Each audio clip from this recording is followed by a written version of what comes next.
Even though the movies were in black and white, I can still remember them today like they were in full color. They were usually on Sunday afternoons, and I had to get to this special dial on my TV, which I know even saying that is dating myself. They were these kind of cheap, low budget, black and white horror movies. And they were all different, but they all had something in common. And that was this: whatever the villain or monster or scary thing or person that was terrorizing this community or neighborhood was, for whatever reason, it just seemed like this thing would not die. Like no matter how many times it got killed, it just kept coming back to life. No matter how many times the protagonists, the poor terrorized villagers, were able to sort of corner this thing and get the upper hand, somehow it kept coming back to the point that you're like, there's no way this thing could still be alive. How come it hasn't died yet? Now, those movies are long forgotten. Probably, maybe you've never even got to see any of those. But I've heard people say similar things about a different kind of scary monster: forgiveness. Forgiveness. Here's what I mean. And maybe you've heard this, maybe you've said this, maybe you've felt this.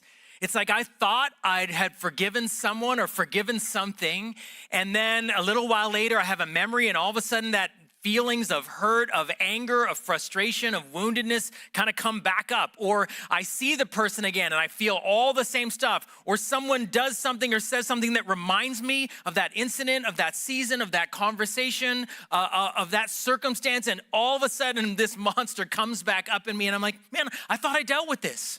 I thought I forgave that person. Why won't this thing die? You ever had that experience? It's part of a conversation that I want to have today that is something that we can't shake. And that's actually a conversation that we're having as three churches. I am the lead pastor of The Well, a church in the North GTA. But I had a chance to meet many of you at Connexus, many of you at 180. Those feel like your churches feel like home churches to me too. If I haven't had a chance to meet you, I'm just so glad that you are allowing me to speak into this conversation that we are in as three churches. Myself, with Dom, the lead pastor at the 180, and Jeff Brody, the lead pastor at Connexus. And we want to wrestle with you together wherever you are in your journey of faith, whether this is your first time at church, first time in a long time, or whether one of these three communities is home for you, that there is something we have in common. There are questions we can't shake, things that are too complex to just say, oh, there's a simple answer or a simple solution. And maybe sometimes we stopped going to church or stopped reading the Bible or never even started because we thought those are just oversimplified answers, or those are answering questions I'm not even asking. But what about this question that I want to wrestle with today? Why is it so hard to forgive?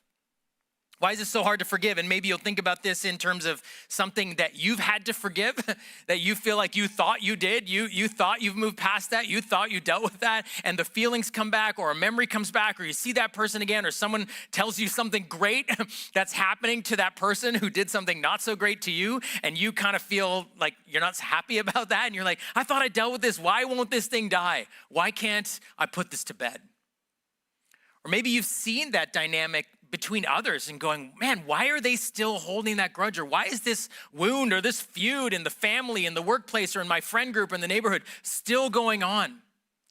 Maybe you have loved ones that you're walking with that they're feeling like, how come I can't kill this thing? How come this thing won't die? How come this monster of, in a sense, unforgiveness just keeps coming up? Part of the question, the idea of not being able to shake something, we want to normalize and say, actually, we shouldn't be able to shake something this quickly because it's far more complex than we want it to be. And the reason we wrestle with it, and hopefully this is helpful for you today, it may be something you're personally wrestling with. It may be something that someone you love is wrestling with. Chances are we're going to walk with people or try to help people who are saying, yeah, I don't know why I can't kill this thing. Why won't this thing die? And so we need to actually be honest about the fact that it is really hard to forgive. But the other reason we need to not just kind of try to move on or shove it to the side is because our struggle with forgiveness can actually produce some other things in us that are not so good, right? Like the longer unforgiveness, the longer this monster kind of lives, it leaves the door open for some other things to kind of come into our hearts and our lives, like bitterness, resentment, anger, a kind of judgmental attitude towards that person or towards that group of people or towards people who remind us of that person or that group of people. We can, if we're honest about ourselves, the longer this monster lives, other little monsters start growing and we now have to deal with them.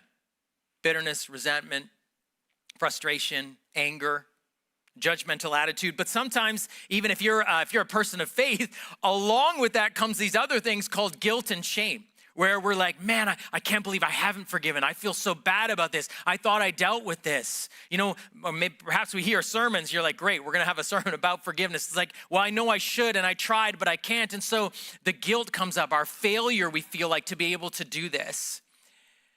And so we actually have to deal with this not just because it's a complicated question, but because if we don't wrestle with it, it allows some of these other things, bitterness, resentment, anger, judgmentalism, guilt, and shame to grow alongside it. And I think, can I just, allow you to be gracious with yourself, and I'm gonna be gracious with me in this conversation. Forgiveness is not a switch that we just flip, or a choice we just make, or an attitude we just adopt, or words we just say. I mean, that was just some of the things that people said to me when I said, oh, forgiveness is a choice. We just choose to do it. And I'm not saying that we don't need to feel actually empowered and have agency in this process, but it is not something that is quick. If it was, we'd have done that by now. This sermon would be irrelevant to you. And you'd say, oh, I don't really know what you're talking about. It's not. You've probably tried to just choose, to just mentally kind of make yourself do it, or to just adopt a posture and say, oh, it's a switch that I just flipped, and you realize, no, this thing won't die. Why is it so hard to forgive? And so I want to talk today about why it is so hard, and then talk to you at the end about something that happened 2,000 years ago that would have been just a blip in history and would have been long forgotten, but actually ended up changing the world and changing the conversation about forgiveness. But first, why is it so hard to forgive? And there may be lots of reasons, and I don't know the specific situation that you're in. I hope you first can feel from me that I'm not treating this lightly, and neither should you. This is a heavy topic and a weighty topic, no matter what side of the ledger you're on. Even if you're saying, well, I'm not someone who needs to forgive, but I'm someone who realizes I haven't been forgiven by this person, or someone just brought something up in a conversation and said, well, how come you always, or how come you never, or they reminded me of something I did, and so it seems like they've had a hard time forgiving me. So whatever side of the ledger we're on, I just want to normalize this. This is a heavy, weighty topic. And there's two words that I want to wade into today that I think no matter what the situation is, that have to do with forgiveness. The words are debt and blood. Debt and blood. Forgiveness is always about debt, and it's often about blood. And here's what I mean by debt. Let's talk about this in the financial world. Like, let's say I borrow $500 from you because I'm in tough and I need some, and you give me some help, $500. And then the expectation is that I'll pay it back to you in a month. And the month comes and now things are actually even worse. And so I don't have the money to pay you back the $500 that you give me. And so I go to you and say, I'm sorry, I can't pay it back. Now you have one of two choices. You could be, maybe you're a gracious, kind of benevolent person, and you say, okay, don't worry about it. But what that means is not that the debt disappears, right? When you say, oh, don't worry about it, that $500 is still owing. And so you have one of two choices. Either you're gonna make me pay it, or you're gonna pay it. A debt doesn't disappear, it has to get paid. Or like, let's say you owe some money to the bank, $1,000 or to some creditor. And you go to your accountant and you have a whiz of an accountant, but he's a little bit evil. And he's like, listen, we can make this debt go away. We can bury it somewhere in the books. And let's say he shouldn't, okay? I know he may be good, but don't let him do this. But let's say he can do that and it's kind of hidden somewhere and you don't see it on your finances. Is that debt gone? No. You may not be paying it. You found a way to not pay it, but the bank's gonna have to pay it. They'll have to pay that money out of somewhere, some fund or something that they have for defaulted loans, for unpaid debts. Because debts don't go away, they have to get paid. Now, you don't have to be a financial whiz to understand how that works in the world of money, but that actually works in the world of life, in relationships. You see, because whenever a wrong is done, a debt is created. Whenever a wrong is done, a debt is created. Something and someone has to pay. And we know that's true because we even use that language, right? Maybe you see it in a movie or you've said these words yourself. They have to pay for that. Someone has to pay for what they've done. And you're probably not talking about a financial debt. I mean, those are kind of the easiest ones to pay, right? That's what happens when someone has done something wrong to us. Something they said, something they didn't say, something they did, something they didn't do. Anytime a wrong is done, a debt is created and the feeling or the repayment needs to happen. And just like in finances, debts don't just disappear, they have to be paid. That's why you can't say, oh, we'll just move on or just forget it or it's okay. Even if my friend who I borrowed the money from says, oh, it's okay, they don't mean, oh, the debt just disappears. They mean, that's okay, I will pay it. Because when a debt is created, somebody always has to pay. And here's why forgiveness is so hard. And maybe I'm just the only one. And so if nothing else, this is a pastor confessing to you. When you've done something wrong to me, I don't want to have to pay for it. I want you to have to pay for it because you created the debt. Right? I think that's just the instinctive human response when we've been wronged. And I'm not talking about kind of something little or whatever, like something little, like, okay, we can let it go. And you may say, oh, it's a virtue to overlook an offense. Oh, they didn't mean it or whatever. And there are lots of little things. And in fact, that's a really good thing to do in your life, to be someone who stuff doesn't stick to you and it's okay to let it go.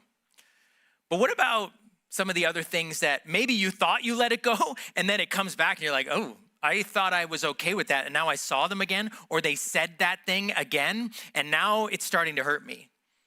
Or we think we let it go and we're talking with our spouse or a friend and we say, how come you always? How come you always? How come you never? Friends, that's a clue going, we haven't let anything go. Something's piling up and now finally we want to talk about it. What about the things that are deep, egregious, really painful, that have created a deep wound, a deep debt? Realize we can't just let it go. There's something wrong actually if we're saying, oh, it's okay because it's not okay. And yet something in us is like, that's created a debt. I don't want to have to pay it. You created the debt. You should pay it. And maybe we use language like that when it comes to the debts that others have created. Or maybe we don't actually say it out loud, but we can still try to make them pay. Right? We can make them pay by giving them a cold shoulder. We can make them pay by like, okay, I'm just gonna take a distance from them. I'm not gonna call you as often. We can make them pay by like, telling somebody else what they did. We can make them pay by even being bitter towards them. Or we can make them pay by, returning to them what they've returned to us. We can make them pay by just moving on from that relationship altogether, ghosting them, not dealing with it.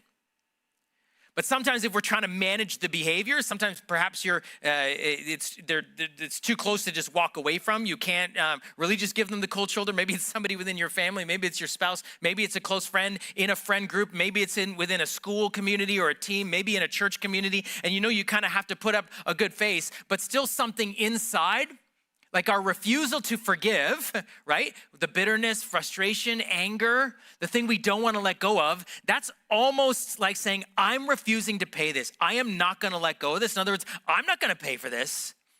I'm going to make you pay. In a sense, bitterness, holding a grudge, is refusing to pay it ourselves and holding out for payment from them, even if we can put on a good face. Friends, this is what is so difficult about forgiveness. Our instinct is, hey, I didn't create this debt. I didn't make this wound. They should have to pay for it. And sometimes they're not even aware that they've done it.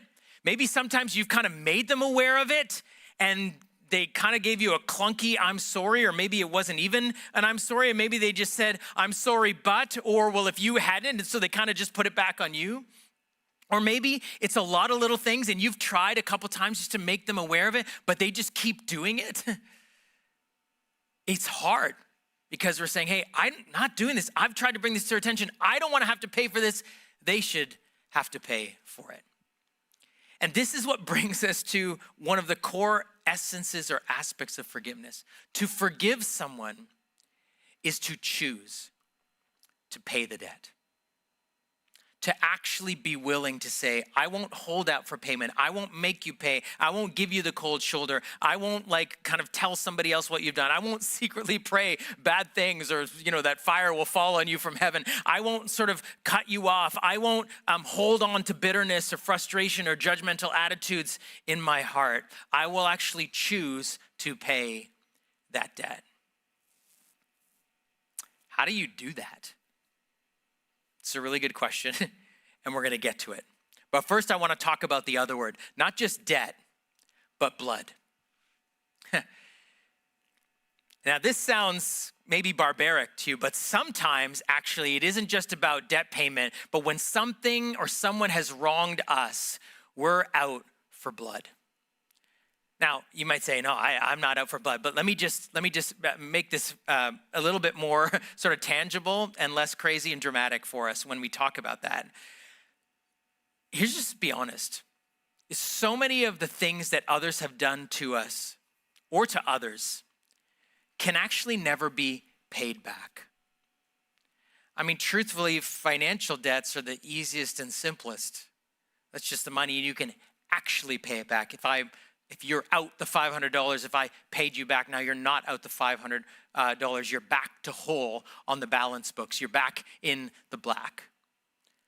But most of the things that we struggle to forgive, most of the things that were said to us or done to us or said to others or done to others or not said or not done can never be paid back. Can you take back the words that come flying out of your mouth that caused harm? I mean, I know you wish you can, but you can't. Can you take back that text that was or email that was sent in anger or frustration or bitterness? I know you wish you could, but you can't. Can someone go back in time and give you back what was taken, what was lost? Can they go back and change the clock so that you didn't lose out on what, and that didn't change the trajectory of your life, or you didn't miss out on that situation, or you didn't have that experience of bullying that has made you sort of insecure in your 20s and 30s? Can anyone, no matter what they could say, even if they knew about it, even if they totally owned it, even if they said sorry, can they go back in time and give it back? They can't. So many of the things that we have experienced, that others have experienced, can't be paid back. And some things are so deep, so egregious, so wounding, that no amount of sorries could ever make it right. And in those situations, whether that's for yourself, whether that's for a loved one, or perhaps if you've ever gotten involved with victims, or victim advocacy or groups of victims. Our church does a lot of work with victims of human trafficking. If you've ever got close enough to people who have been deeply wounded, egregiously wronged, what you feel there is not just about debt payment. We, in a sense, know that there should be bloodshed for it. Said another way, we want justice. We want justice. Not just, I'm sorry, not just debt payment, but justice. Someone needs to know what they've done was not right. Someone needs to be brought to justice. We use that language. And here's the thing, friends. If you think you're not out for blood, why do you love watching that on Netflix all the time? I mean, when I was growing up, one of the comic books, a lot of the comic books are about that vigilante justice, the Punisher, right? Someone who was gonna bring out and mete out violence for violence, bloodshed for bloodshed, eye for an eye, who was gonna bring the evildoers to justice because the justice systems were so corrupt. And so we need a vigilante to go and actually make this happen, to crack heads, right? It's why we give Academy Awards to movies like Gladiator. It's why we binge watch movies and series about, Dexter or Yellowstone, right? About revenge. So I like one of the famous quotes in my favorite movie, The Untouchables, and here's my best Sean Connery. Hey, put one of yours in the hospital. You send one of theirs to the morgue. Pretty good, right? Right? That's how this works. He doesn't say in this line about Chicago justice, they put one of yours in the hospital, but you do some deep breathing and try to be calm and try to let it go and try to forgive them and then bring in the right lawyers to bring this to court so that one day this can be brought to a fair resolution in court, right? We don't want to see that. We want to see bloodshed. It doesn't make for good binge watching. it doesn't make for good justice. There's something in us, if we're honest, that believes evildoers should be brought to account. And yet, we know revenge, payback, bloodshed often only results in more wrong and more evil. Sometimes even we see this in the shows where the person who is the avenger ends up becoming and looking a lot like the evildoer. That sometimes the victim, in their desire for blood revenge, ends up becoming a lot like the perpetrator. And yet there's something in us that believes that justice needs to be done, that perhaps blood needs to be spilled. And this is what makes forgiveness so hard, friends. It's hard for us. It's hard for others who need to forgive us. It's hard for our loved ones. It's hard between friends, between family members, between spouses, between countries. It's hard. We struggle to forgive because we don't want to pay the debt. Somebody else created it. They should have to pay for it. We struggle to forgive because doesn't justice need to be served? Debt and blood is our struggle with forgiveness. So how do we do it? We need to do it, right? Because as I said, if we don't, if this, and it's natural to think, I thought I moved on, but this monster keeps coming back, this thing won't die. And yet as that thing, that unforgiveness monster still lives in our lives, also alongside it can tend to grow bitterness, frustration, resentment, kind of a coldness, a deadness inside of us, or perhaps guilt and shame because I know I should and I thought I did, but how come I can't? What's the solution to that? Can I suggest that perhaps the answer is found in a miracle of history?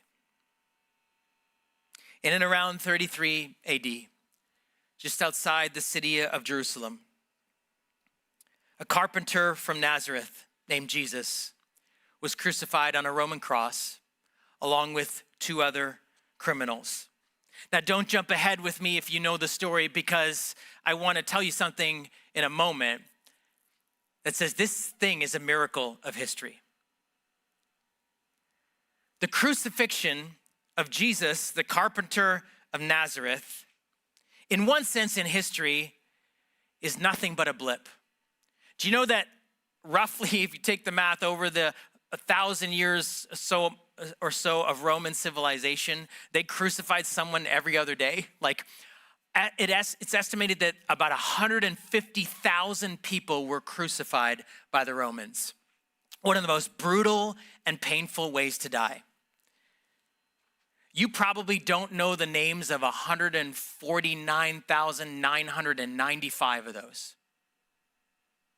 Nor should you. It was a long time ago. But why is that one of those 150,000 crucifixion victims over the space of 1,000 years, that one, a carpenter from Nazareth, that there has been more songs sung to him and about him than any person in history. That his biographies have been translated in over 2,400 languages. Do you know the next closest book is The Little Prince, 300 languages. Pretty good book, but over 2,400 languages, the biographies of this man, Jesus. He never traveled more than 100 miles from where he grew up. He died at the age of 33, one of 150,000 crucifixion victims. And yet so many of the songs sung to him and about him are about his death on the cross. And you go to places and towns, and I've been to places where like you had to take a helicopter in to the jungle because there's no landing strip, there's no nothing. There's no Walmart, there's no post office, but you know what there is? There's a church with a cross on the door. And this cross, what historically had been the most painful way to die, is now synonymous with forgiveness. This is the miracle of history. Why?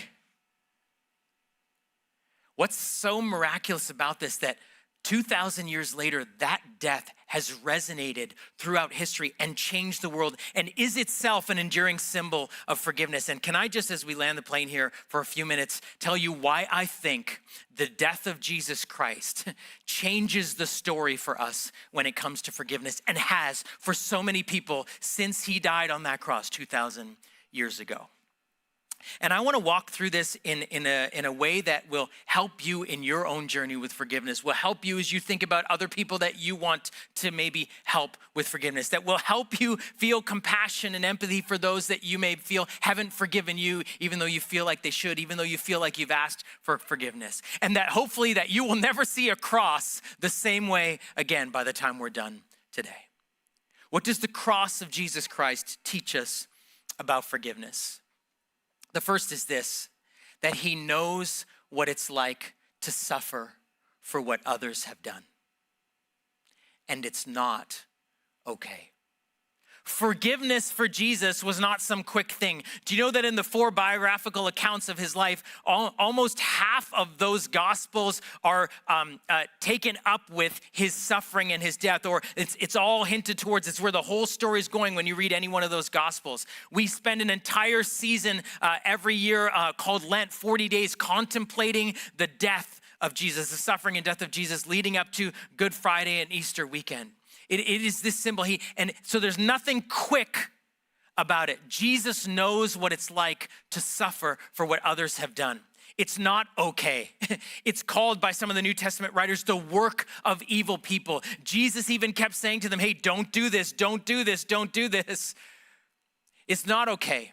It's not good. It's not something that be quickly moved on from. And Jesus knows that. This is just helpful for those of us who are suffering.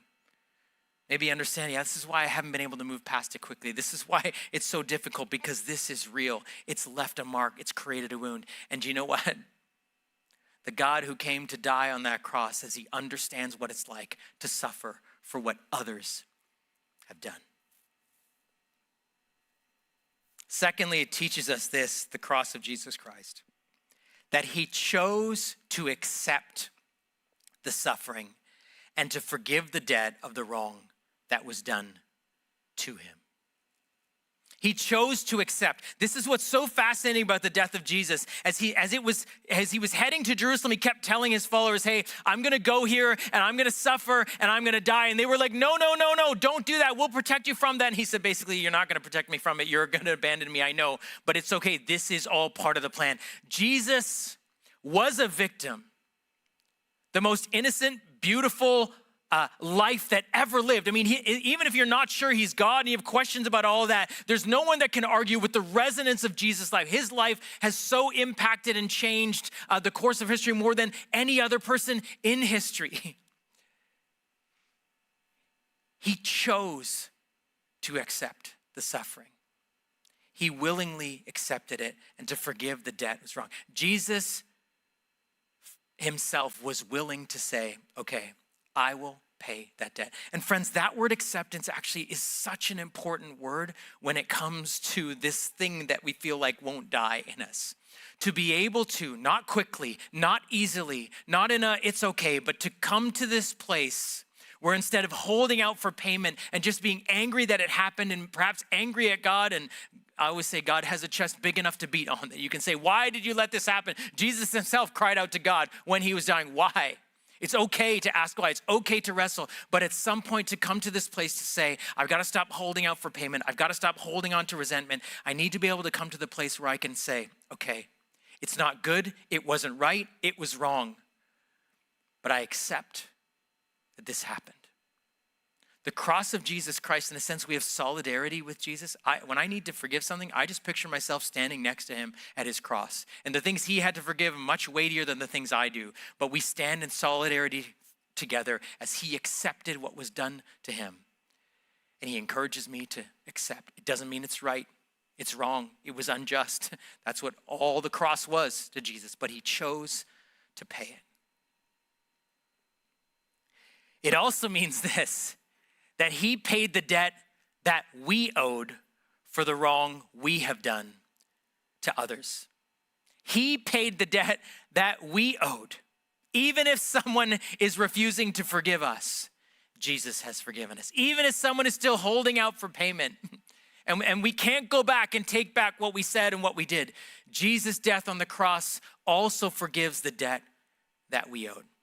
Look what one of the earliest pastors of the Jesus movement wrote in a letter to a church about this. He says this: God made you alive with Christ and forgave all the things you had done wrong.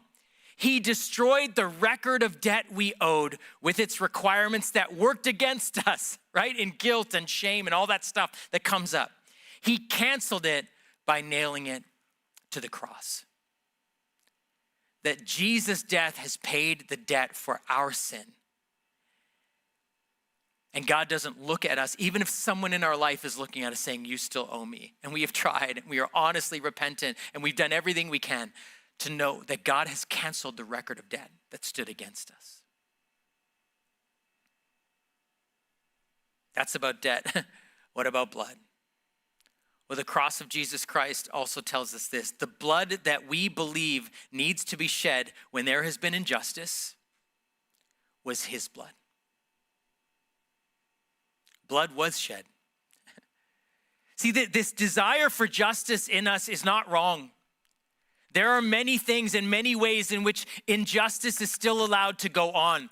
Even, and there's cases where people have said sorry, but they can't go back. And then there's cases where people aren't owning anything that they've done. And the injustice perpetuates itself. And there's no acceptance or recognition that wrong was done. And there's something righteous and good within us that says that isn't right for ourselves, but certainly for the many victims of injustice in this world. And we are right. There's a righteous justice that needs to be served. And yet when we look at the cross of Jesus Christ, we say, no, the blood that we believe needs to be shed when there's been injustice was shed. It's his blood. And in that sense, it's actually supposed to stop the cycle of revenge.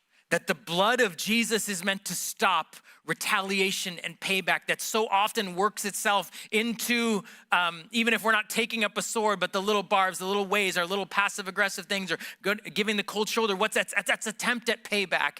And the blood that Jesus has shed is meant to stop all future bloodshed. Between friends, between brothers, between spouses, between tribes, between countries. It is meant to put an end to revenge. But then finally this: if there is any more debt to be collected or blood to be shed, do you know what the scriptures tell us? Is that this forgiver who died on the cross will also one day return as the judge. Some of us maybe don't like this idea of, God as judge, but can I just tell you, if we remove the idea of God as judge, it leaves us all to be judge, jury, and executioner. It leaves us all to be vigilantes of justice. It leaves us all to be on social media condemning people with our words. And that's what happens when you get rid of this idea of God as judge. We don't get rid of the idea that justice needs to be served, and we all set ourselves up as the avengers, as the judges. And yet scripture tells us that this humble carpenter from Nazareth, who was willing to let his blood be shed, who was willing to be killed, crucified by his enemies, for his enemies, even forgave them on the cross and forgave all of our debt, will one day return as the only one fit to judge if there's any more debt to be collected or blood to be shed. Look at what the book of Revelation says just in this final vision, this dream about what will happen in the end of days. And this is the vision the writer has. He says, then I saw, this is at the very end of all days, then I saw heaven opened and a white horse was standing there. This idea of white is like this idea of pure, of true. And its rider was named Faithful and True. For he judges fairly and wages a righteous war. Just look at those words for a second. We'll know if you read the rest of Revelation, this rider, faithful and true, is Jesus, the crucified and resurrected one, coming back. And it says he will judge fairly, that if there is justice to be given or blood to be shed, he will be the one to do it. And he wages a righteous war. In other words, a just war, something that is against sin, against all of the stuff that creates these problems with the. There's all kinds of unjust war happening in the world, and there's all kinds of bloodshed that's happening that Jesus' death on the cross was meant to put an end to. But one day it says he will return. And so friends, if there is anything ever outstanding that we think, well, what about this and what about that? And will this ever be brought to justice? We can trust one day this forgiver will return as the judge. Does this work? Does this actually help us forgive? Friends, this is why I actually called it a miracle of history. I can say in my life, in the lives of many people that I've had the privilege to walk with as a pastor, and in the testimony actually of millions and millions of people around the world over the last 2,000 years, the cross has helped them forgive. It does work. That this miracle of history, that somehow the way of Jesus, not quickly, not easily, not like a switch, not like a choice we just make, but over time as we learn forgiveness from Jesus, that we are able to forgive. And millions and millions and millions more, their testimony around the world is saying, and I was forgiven. That we have received forgiveness as well. And the more we receive forgiveness, the more we are able to forgive. Friends, when we follow the way of Jesus on the cross, when we recognize that when we suffer, he's suffering, and his suffering is a suffering with us, and it's not okay and it's not good, but he's in solidarity with us.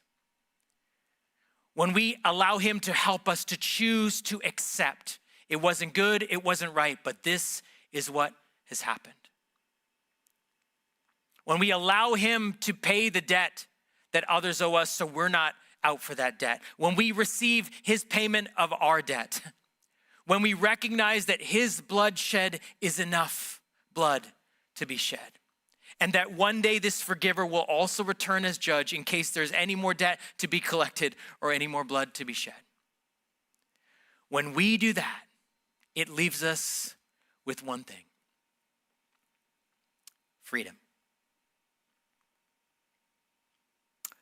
Let's pray. Jesus, we don't know how to do this well. It's hard to shake this question. Why is it so hard to forgive?